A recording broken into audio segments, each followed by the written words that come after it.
Wewe binti wewe. Umepiga pigaje hapo? Kama misondo.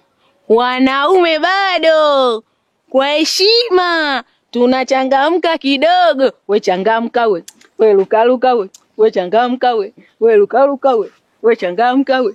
We luka we. Bwana angalia hiyo. Profesa bwana mzee sasa ajui kwamba huyu mama kachafundishwa uchawi. Sasa uchawi wenyewe ndio huo, mzee hana taarifa. Yule dada yake na huyu mzee ndiye amemfundisha huu uchawi bila kutambua.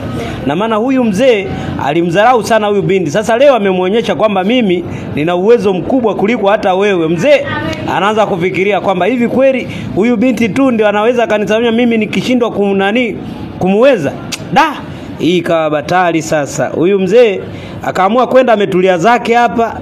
Ametulia anajifikiria, kweli mbona kama nimeanza uchawi muda. Basi tuko kule nako wale ambao waliuza nyumba ya yule dada wakajikuta wamelala kwenye miti na mwingine akawa amelala kwenye gari. Wanajiuliza mbona haya matatizo zamani hayakuwepo, tatizo ni nini? Basi pale wakawa wanaendelea kujiuliza hii bonge la filamu. Profesa bwana namkubali Kinyamwezi sana, amefanya kitu cha tofauti ambacho ukifikiria lazima uwaze zaidi.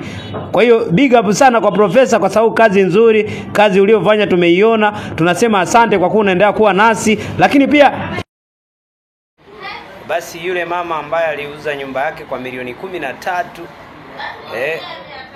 sasa hivi anakaa kwa rafiki yake, ambaye yule rafiki yake naye amempeleka kwa mchungaji.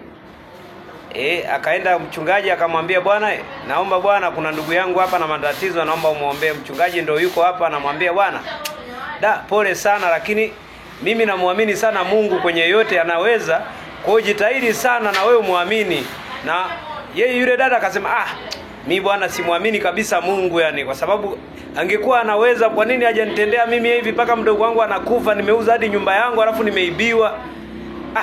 Bwana basi yule akawa anafanyeje, anaendelea kumsikiliza pala, akasema lakini Mungu ninayemwabudu mimi sio kama huyo unayemsema wewe.